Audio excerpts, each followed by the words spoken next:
दोस्तों स्वागत है आपका इस वीडियो में। पिछले वीडियो में हमने बात करी थी संज्ञा के कुछ एक पार्ट जो रह गया था उसको कंप्लीट किया था हमने। साथ में हमने संज्ञा का जो एक मेन पार्ट होता है लिंग उसको कंप्लीट किया था। इसमें हम बात करेंगे वचन की। तो वचन आप बचपन से ही पढ़ते आ रहे हैं। दो वचन होते हैं, एक वचन और एक बहुवचन। और अपन काम की चीज देखेंगे जो एग्जाम में आ सकता है कि एक वचन कौन से होते हैं, बहुवचन कौन से होते हैं। जैसे बालक, घोड़ा, किताब, मेज, इनसे एक चीज का हमको पता चल रहा है, यानी ये एक वचन है। बालकों, घोड़ों, किताबों, मेजों, ये बहुवचन होते हैं। इतना तो सबको पता है। अब कुछ एक प्रत्यय हैं जो कि अपनी हेल्प करेंगे एक वचन से बहुवचन को बनाने के लिए। जैसे ए, तो कुछ एक शब्द पे जब ए लगा दिया जाता है तो वो बहुवचन बन जाते हैं। कैसे? घोड़ा, घोड़ा में जब हमने ए लगा दिया तो बन गया घोड़े, ये हो गया बहुवचन। ऐसे लड़का, तो लड़का से बन गया लड़के, गधा से बन गया गधे। तो इन चीजों को ध्यान में रखना है कि जब आकारांत वाले यानी जिनका अंतिम में आ होता है उन पे जब आप ए कर देते हो तो वो बन जाते हैं बहुवचन। साथ ही कुछ एक आकारांत या आकारांत वाले जो स्त्रीलिंग होते हैं, जो पुस्तक हो गई, सड़क हो गई, लेखिका, हम स्त्रीलिंग पिछले वाले वीडियो में देख चुके हैं। अगर आपने नहीं देखा तो जरूर देखें। उस पे अगर हम ए लगा देते हैं यानी ये वाला ए, तो वो हो जाता है हमारा बहुवचन। जैसे पुस्तक, तो पुस्तक पे पुस्तकें। अब पुस्तक जैसा कोई भी वर्ड हो या सड़क जैसा या लेखिका जैसा कोई भी वर्ड हो तो आप उसमें ए लगाएंगे तो वो प्रत्यय मतलब बहुवचन बन जाएंगे। जैसे आपको घोड़ा, लड़का, गधा ऐसे कोई भी वर्ड दिखेंगे तो आप ए लगा के उसमें प्रत्यय बना सकते, बहुवचन बना सकते हो। तो ये आपको हेल्प कैसे करेंगे? आपको क्वेश्चन पूछा जाएगा कि सड़कें बहुवचन है या एक वचन है, या मतलब कुछ भी करके दो और ऑप्शन बना दिए जाएंगे। बहुवचन मतलब कौन सा वचन है। ऐसे ही क्वेश्चन जैसे मेरे में पूछा गया था कि कौन सा क्वेश्चन एक वचन है, मतलब कौन सा शब्द एक वचन है। उसमें प्राण दे दिया था, माल दे दिया, जनता दे दिया, सोना दे दिया। अब आपको वहां पे क्लिक होना चाहिए कि भाई एक वचन वाले ये थे, तो आप कर पाओगे, अदरवाइज आप नहीं कर पाओगे। तो उसमें ये हेल्प करेंगे आपको। इस पे एक क्वेश्चन हमेशा आता है। जैसे कुछ चीजें जैसे इकारांत वाली जितनी भी स्त्रीलिंग होती हैं या इकारांत वाली स्त्रीलिंग होती हैं उनमें अगर हमने यहां प्रत्यय लगा दिया तो वो बन जाते हैं क्या? बहुवचन। जैसे जाति, ई प्रत्यय तो जातियां, बात तो बातें, गाय तो गायें, माता तो माताएं। तो ये बात और बातें ये तो एक्चुअली में यहां पे था, सॉरी। जाति से जातियां, नदी ईकारांत वाली नदियां, रीत यानी रीतियां, लड़की यानी लड़कियां। ये एवं प्रत्यय वाले थे आकारांत या आकारांत में। तो ये हमको पहचान में आ गया। जैसे जाति, इसमें ई है तो हमको यहां लगाना है, रीत ई है तो यहां लगाना है, जबकि अगर आता है तो हमको ए लगाना है। बस हमको याद रखना है कि ये स्त्रीलिंग के लिए है तो बात, गाय, माता में ए लगाएंगे, लेकिन अगर पुल्लिंग है तो हम ए लगाएंगे। ये चीज हमको याद रखना है।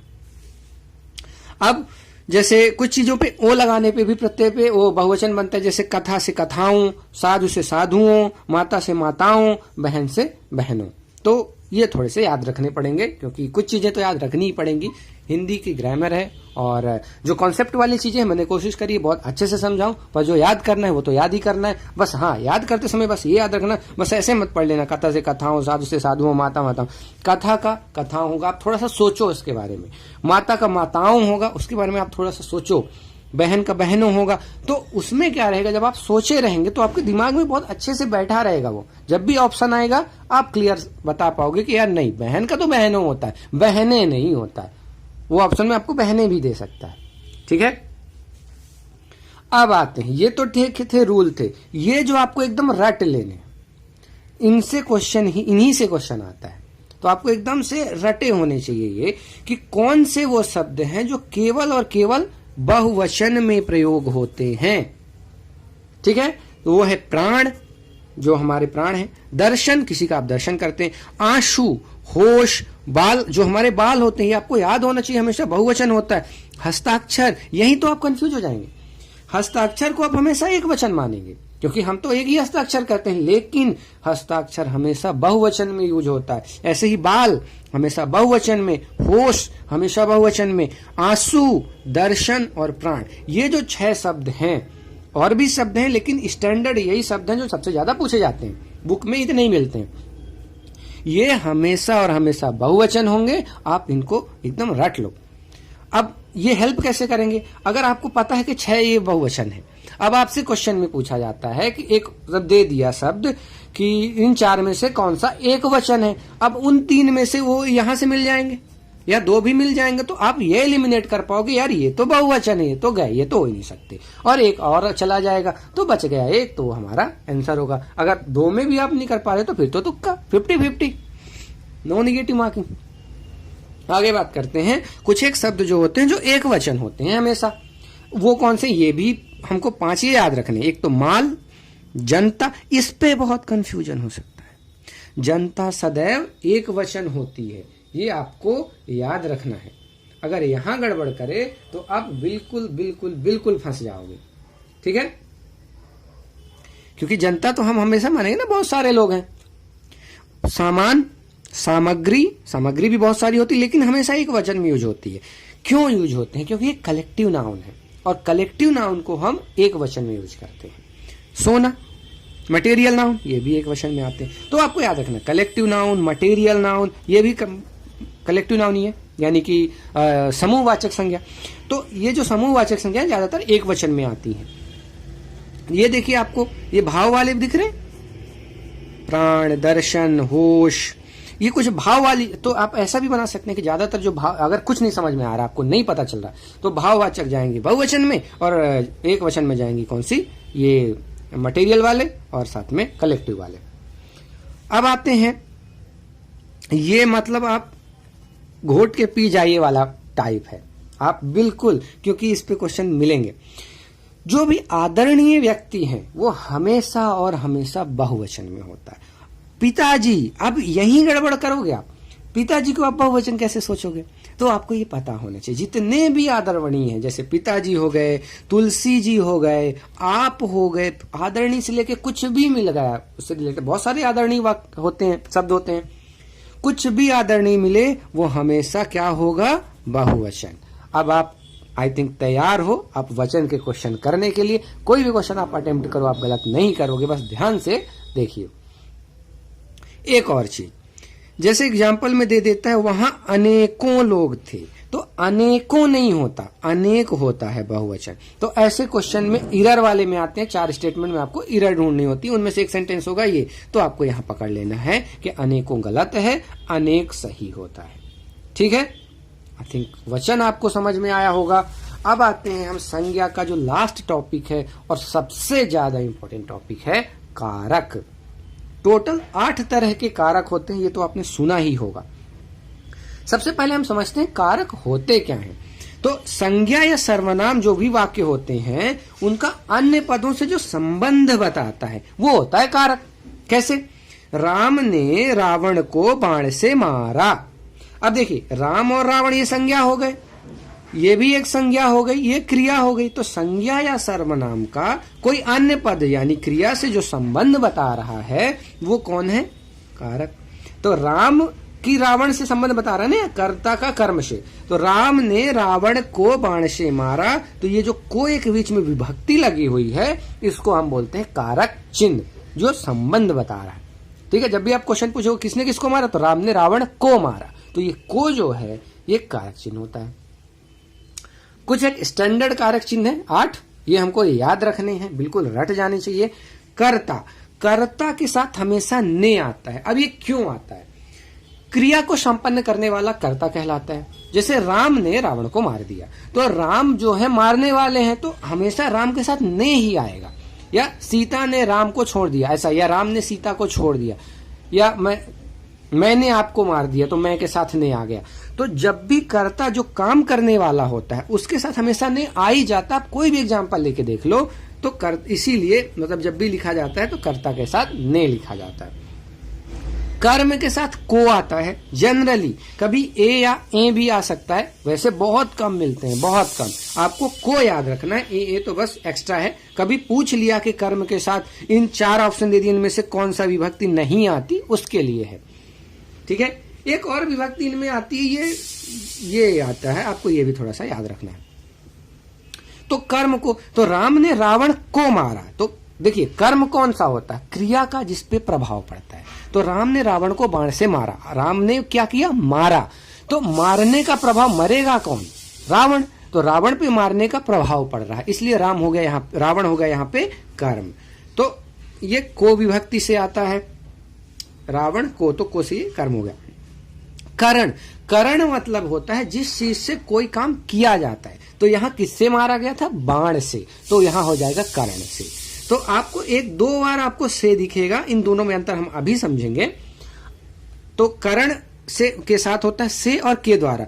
अभी आपको मान लाता है कि राम ने रावण को तलवार के द्वारा मारा, तो ये भी आप बोल सकते हो, या तलवार से मारा भी बोल सकते हो। तो दोनों चीजें, तो से और के द्वारा जब भी आता है तो करण, ये कब काम आएगा? आपको स्टेटमेंट में विभक्तियां दी होंगी, उस विभक्तियों से आप पहचान पाओगे कि यहाँ पे कौन सा कारक है। अब जैसे ये क्वेश्चन दे दिया था, राम ने रावण को बाण से मारा, अब इसमें पूछ लेगा कौन सा कारक है, तो आपको ये विभक्ति पकड़नी पड़ेगी कि को विभक्ति जो है कर्म के लिए होती, यहाँ ये कर्म कारक है। ठीक है, अब आते हैं अपादान में। अपादान में भी से होता है और यहां भी करण में भी से होता है, पर अंतर क्या है? करण में हमेशा किसी चीज का यूज करते हैं, जो वो होता है करण, और अपादान में जो होता है अलगाव होता है। अलगाव से मतलब जैसे पेड़ से पत्ता गिरा, तो पेड़ से पत्ता क्या हो गया? अलग हो गया। या पर्वत से नदी निकलती है, तो पर्वत से नदी क्या होगी? अलग हो गई। से तो आ रहा है, अब पहचानना बहुत आसान है। करण तब होगा जब किसी चीज का यूज करके कोई काम किया जा रहा हो। जैसे मैं कलम से लिखता हूं, तो कलम का यूज करके मैंने कुछ काम कर रहा हूं, वहां हो गया, क्या हो जाएगा वहां पे? हमारा करण कारक। लेकिन पेड़ से पत्ता गिरा एक अलगाव की भावना है, तो आप किसे भी याद रख सकते हैं, किसी एक को पहचान ले। अगर आप इसमें पहचान लिए कि पेड़ से पत्ता गिरा यानी कुछ काम नहीं हुआ, यानी यहाँ कारण तो नहीं हो सकता, तो कारण नहीं होगा तो क्या होगा? अपादान। या फिर आप ऐसा भी कर सकते हो कि जब भी अलगाव की भावना होती है तो वहां अपादान कारक होगा, तो यह अपादान हो गया। यहाँ पे अपादान नहीं हो सकता, अलगाव नहीं हो रहा, तो वहां कारण होगा। तो कुछ भी आप याद रख सकते हो, कोई को भी, या आप दोनों को याद रख सकते हो, जैसे भी आप करना चाहें। अब आती बात संप्रदान। तो संप्रदान के लिए विभक्ति होती है, जो कारक चिन्ह होते हैं के, को और के लिए। तो संप्रदान का मतलब क्या होता है? जिस चीज के लिए कोई काम किया जाता है। यानी तो जैसे मान लीजिए राम ने रावण को सीता को पाने के लिए मारा, तो सीता को पाना मतलब वो था जिस चीज के लिए मारे, यानी सीता को पाने के लिए। तो यहाँ सीता क्या हो जाएंगी? यहाँ संप्रदान कारक। तो कोई भी चीज हम पढ़ते किस लिए हैं? पढ़ते हैं जॉब के लिए। के लिए देखिए उसके साथ ही आता है कोई भी आप वर्ड, जब भी आपको कुछ चाहिए होता है। वैलेंटाइन डे क्यों मनाते हैं? गर्लफ्रेंड पाने के लिए या फिर बॉयफ्रेंड पाने के लिए, तो के लिए तो वहां भी आता है। तो आप याद रखिए कि जब भी के लिए, आप कोई भी एग्जांपल ले लीजिए, आप कोई भी अपने मन में सोच लिए, के लिए जब भी मिलेगा या को आएगा, मतलब हमको कुछ अगर पाना है तो हम क्या यूज करेंगे वहां पे? संप्रदान कारक। ये हमको याद रखना है। फिर आती है बात संबंध कारक। अभी संबंध कारक क्या होता है? नाम से ही क्लियर है, जहां दो चीजों के बीच में संबंध बताया जाए। तो जैसे मान लीजिए राम का गाड़ी, या राम की गाड़ी, या राम का धनुष, तो धनुष और राम के बीच में संबंध बता रहा है, राम का धनुष, राम की गाड़ी। तो ये चीजें हो जाती, का के की जो होता है ये संबंध कारक। बहुत आसान है, आई थिंक समझ में आ गया होगा। अधिकरण, अधिकरण की विभक्ति होती है में और पर। तो अधिकरण में होता है जो क्रिया का आधार बताए, जो स्थान बताए, जो अवसर बताए कि किस कंडीशन में ये काम हो रहा है, वहां अधिकरण कारक होता है। ठीक है, उसके बाद मतलब स्थान की बात या टाइम बता दे, यानी कि 10 बजे, ठीक है, 10:05 पर, कोई भी काम 8:10 पर हुआ, तो वो टाइम बता रहा है। या ये काम अमेरिका में हुआ, में बोलते हैं ना, अमेरिका में हुआ, ये भारत में हुआ, या एमपी में हुआ। तो कुछ भी अगर में या पर अगर कोई स्थान, कोई समय आ जाता है, वहां पे होगा अधिकरण कारक। आई थिंक समझ में आ गया होगा। अब आते हैं लास्ट, ये तो पहचानना बहुत ही आसान है, क्योंकि ये वाला साइन एक्सक्लेमेशन मार्क इसमें जरूर रहता है। हम किसी को संबोधित करते हैं, जैसे हम बुलाते हैं ए इधर आओ, तो वहां पे संबोधन, हे राम, अरे ये क्या हो गया, तो संबोधन कारक। आई थिंक इसमें कुछ है नहीं समझाने वाला। अब हम थोड़ा सा एग्जाम्पल कर लेते हैं कि कारक संबंधी अशुद्धियों से रिलेटेड क्वेश्चन में आपको 4 स्टेटमेंट दिए होंगे, पूछा होगा इसमें से कौन सी में गलती है। तो उनमें क्या है, अगर कारक वाली गलती है तो आपको कैसे पकड़नी है। कोई भी गलती हो सकती, सब्जेक्ट वर्ब एग्रीमेंट यानी कर्ता और कर्म क्रिया की एग्रीमेंट की गलती हो सकती है, या फिर कारक की गलती हो सकती है, सर्वनाम की गलती, कुछ भी गलतियां हो सकती हैं। जब हम पूरी हिंदी पढ़ लेंगे उसके बाद जब हम क्वेश्चन करेंगे तब हम देखेंगे। हम व्यापम से जो भी पेपर आते हैं आप जानते ही हैं, आंसर किया जाती है सॉल्यूशन आंसर के साथ, लेकिन सॉल्यूशन नहीं आता, कोई समझाने वाला नहीं। हम आपको वो समझाएंगे, हर पेपर को बढ़िया से सॉल्व करेंगे जिससे आपको ये समझ में आ जाएगा पेपर करना कैसे। ठीक है, अब देखिए जैसे मान लीजिए कहीं पे मिल के लिख के आ गया तेरे को कहां जाना है, तो ये जो होता है गलत होता है। यहां गड़बड़ ये है कि ये को विभक्ति यहां नहीं लगेगी, यहां पे यूज होगा तुझे। ठीक है, तो ऐसी वाली अशुद्धियां होती हैं, तो आपको समझ में आना चाहिए यहां क्या गलती है और उसको सही कैसे करना है। जैसे वह घोड़े के ऊपर बैठा है, तो अब देखिए यहां पे गलती ये है कि ये के नहीं होगा, यहां बस होगा घोड़े पर बैठा है। ठीक, रोगी से दाल खाई गई, अब रोगी से दाल नहीं खाई जाती, आपको सुनने में ही अटपटा लगेगी। से विभक्ति यहां नहीं होगी, यहां होगी के द्वारा, और जब भी के द्वारा भी विभक्ति हो गई तो आपको तुरंत समझ में आना चाहिए करण कारक होने वाला है। ठीक है, जैसे यहां पे मैंने बोला था वह घोड़े पर बैठा है, पर का नाम याद आते ही आपको याद आना चाहिए अधिकरण कारक। ठीक है, समझ में आ रहा है आपको, अधिकरण कारक याद आएगा पर के नाम से ही। ठीक है, अब जैसे मैं कलम के साथ लिखता हूं, तो कलम के साथ कभी नहीं लिखते आप, कलम से लिखते हो। और एक और बात, से आते ही दो चीज याद में आनी चाहिए, एक अपादान कारक, एक करण कारक। तो अब देखिए क्या यहां अलगाव हो रहा है, नहीं हो रहा, मतलब ये करण होगा।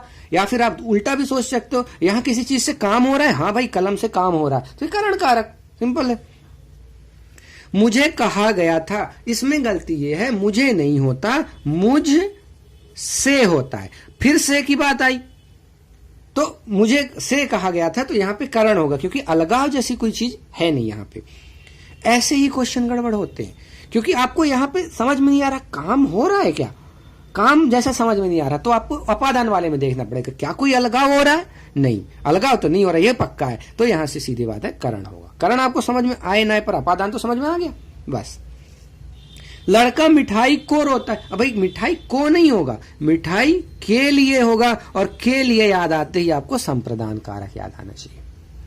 फिर उसके बाद आती है इस किताब के अंदर बहुत कुछ है, तो अब देखिए इस किताब के अंदर कभी नहीं बोलते हम, वैसे ही सुनने में अटपटा लग रहा, इसका सही होता है, ये आपको थोड़ा सा समझना पड़ेगा कि सही कैसे पता करते हैं। तो इस किताब में बहुत कुछ है। ठीक है, जैसे ही हम पूरे संज्ञा, सर्वनाम, विशेषण, क्रिया और अव्यय पढ़ लेंगे तो आप ये जो गलतियां हैं ये पकड़ने लगोगे। जब ये गलतियां पकड़ने लगोगे तो आपको बनने लगेंगे। अभी बस आप देखते जाओ कि आपको कारक कैसे पहचानने हैं और कारक में जो एरर है। अब मैंने 15 क्वेश्चन सेलेक्ट किए हैं, इस देखिए ज्यादा कारक के रूल है ही नहीं, इन 15 को अगर आप अच्छे से समझ लोगे तो ऐसी गलती तेरे को हर बार मिलेगा, आपको ऊपर मिल जाएगा, से यही गलतियां आपको क्वेश्चन में मिलेंगी। आप इन 15 को बहुत अच्छे से अगर समझ लोगे, बहुत बार कई बार प्रैक्टिस कर लोगे, तो मुझे ये उम्मीद है कि आप क्वेश्चन बड़े आराम से कर पाओगे। इस किताब में बहुत कुछ है, और जब में की बात आती है तो हमको तुरंत यहां याद होना चाहिए कि अधिकरण में और पर आता है, तो यहां अधिकरण कारक हो जाएगा। टाइम थोड़ा सा बढ़ रहा, पर मैं ये चाह रहा हूं कि इस वीडियो में ही खत्म हो जाए, तो माफी चाहूंगा टाइम के लिए। अगली बात आती है मैंने आज पटना जाना, सुनने में ही गलत, मैंने क्यों होगा भाई, मुझे होगा। यहां हम पहले भी देख चुके हैं, जैसे तुझे होता है ऐसे ही मुझे होगा। ठीक है, फिर उसके बाद बात करते हैं, और एक और बात यहां पे, जैसे तुझे है तो यहां ए लगा हुआ है, मुझे है यहां भी ए लगा हुआ है, और ए कहां लगता है, कर्म कारक में। तो यहां वैसे तो समझ में नहीं आ रहा, पर तुरंत हम ए से समझ सकते हैं कि यहां तो कर्म कारक यूज हुआ है। फिर उसके बाद आते हैं अगले क्वेश्चन में। आई थिंक एग्जाम्पल के साथ आपको और क्लियर हो रहा हो, और जब हम पेपर करेंगे तो फिर तो मजा ही आ जाएगा। आगे देखते हैं, तेरे को, फिर वही पहली बात, तुझे हो जाएगा, और तुझे यानी ए यानी कि कौन सा, कर्म कारक। फिर उसे कह देना, फिर यहां ए मिल गया, उसे तो गलत ही हो गया, उससे होगा, और यहां पे क्या होगा, कर्म कारक होगा। ठीक है, सीता से जाकर के कह देना, अब देखिए सीता के साथ से आया है, तो अब ये क्या करण कारक हो सकता है? यहां नहीं हो सकता। काम हो रहा है क्या? नहीं हो रहा। तो आपको ये समझ में भले नहीं आ रहा कि अपादान क्या अलगाव हो रहा, बिल्कुल होगा। आप जाओगे सीता से कहोगे तो एक अलगाव की भावना आएगी, तो यहां अपादान कारक होगा। करण नहीं हो रहा, आपको पहचानना ऐसे ही पड़ेगा। तुम्हारे से कोई काम नहीं होता, तो एक मिनट, थोड़ा सा गलती हो गई। सीता से जाकर के नहीं होता, के नहीं होगा, यहां पे जाकर कह देना, यहां पे ये वाला विभक्ति है। तुम्हारे से कोई काम नहीं होता, तुम्हारे नहीं होता, तुमसे होता है। तुमसे कोई काम नहीं होता। ऐसी अगर इसमें बात करें, मैं पत्र लिखने को बैठा नहीं होता, के लिए के साथ संप्रदान कारक, आई थिंक आपको याद ही हो गया होगा। उसके बाद आता है मैंने राम को यह बात कह दी थी, तो मैंने राम को नहीं, आप किसी को नहीं कहते हो, आप किसी से कहते हो। राम से यह बात कह दी थी। फिर इन दोनों घरों में एक दीवार है, तो इन दोनों घरों में नहीं होता, घरों के बीच में कोई दीवार होती है। हमने 15 क्वेश्चन करे हैं।